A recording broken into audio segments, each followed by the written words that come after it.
consistently remember that, you're one recruit away from achieving the things you set for yourself, and constantly be on the lookout for them.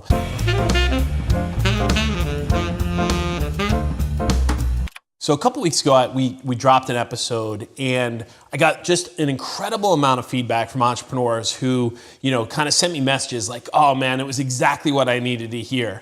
And the topic was about adding talent in order to kind of free them up to do more of the things that only they can do.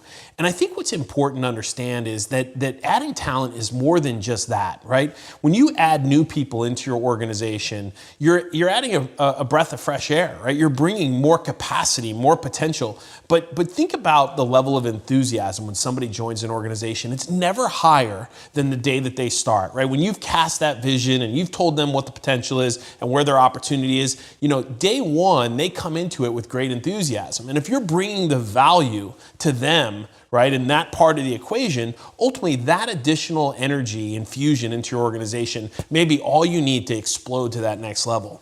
And I think a lot of times businesses, because of market environment, because of timing, because of all these other things, make a lot of excuses or they create reasons to justify, not growing, right, of shrinking or flattening out. And I think that, I've always believed in this premise that a healthy business is a growing business. If you're not adding new accounts, new clients, new business partners, if you're not adding new talent to that equation, you're ultimately either going flat or you're going negative. And I think that a lot of times businesses will look and they'll say, oh, well, the economy is this, or the job market is this, or it's tight, it's that problem.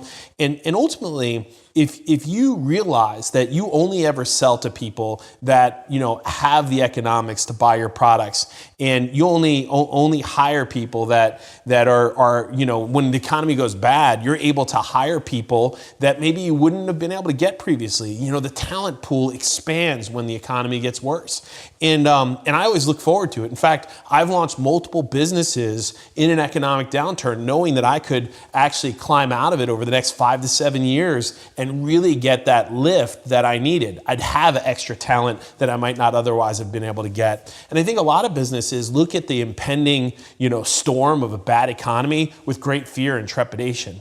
Don't fall into that trap. Don't start thinking like large corporations where you need to do mass layoffs to weather the storm. In fact, I'll tell you, when the economy gets bad, double down. Create the culture that draws talent to you. Talk about the vision, talk about where you're going with a much greater level of enthusiasm. And because what's going to ultimately end up happening is you're going to gain a lot of momentum and have a lot of success. You'll be able to grow that company even when other people are starting to suffer. Adding talent to your organization is probably the most undervalued way to propel you forward. When you look at the landscape of where your business is today and where you want to go, you probably are one person or two people short of having the right team in the right place. So don't stop being on the lookout. Look out for that person 24 hours a day, 7 days a week, 365 days a year in every economic cycle. And if you find them, bring them into your organization and take the business to the next level.